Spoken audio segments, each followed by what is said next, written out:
बहुत पुरानी बात है। एक गांव से नदी गुजरा करती थी, जिसके किनारे एक साधु बैठा रहता था और जोर जोर से चिल्लाता रहता था, जो चाहोगी वही पाओगी, जो चाहोगी वही पाओगी।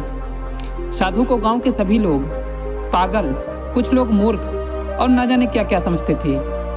साधु हमेशा यही चिल्लाता रहता था और भगवान की भक्ति किया करता था।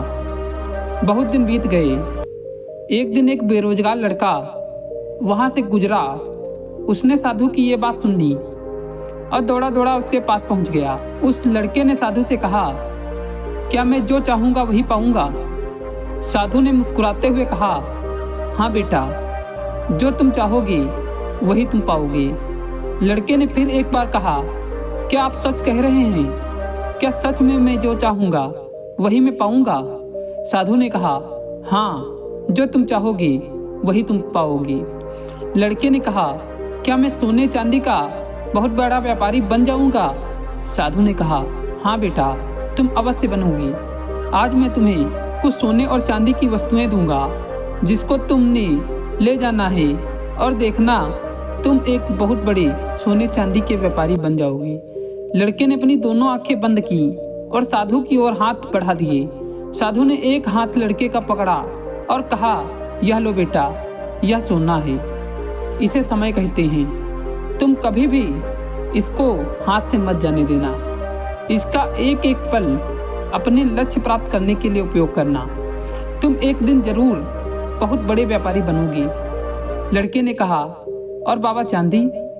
साधु ने लड़के के दूसरे हाथ को पकड़कर कहा, यह लो बेटा, चांदी है, इसे धैर्य कहते हैं। अगर बहुत मेहनत और वक्त का सही उपयोग करके भी लक्ष्य प्राप्त ना हो, तब तक तुम धैर्य बनाए रखना और देखना तुम धैर्य में कितनी ताकत है। अगर तुम यह सोना चांदी हमेशा अपने पास रखोगी तो दुनिया की कोई ताकत तुम्हें बड़ा व्यापारी बनने से नहीं रोक पाएगी।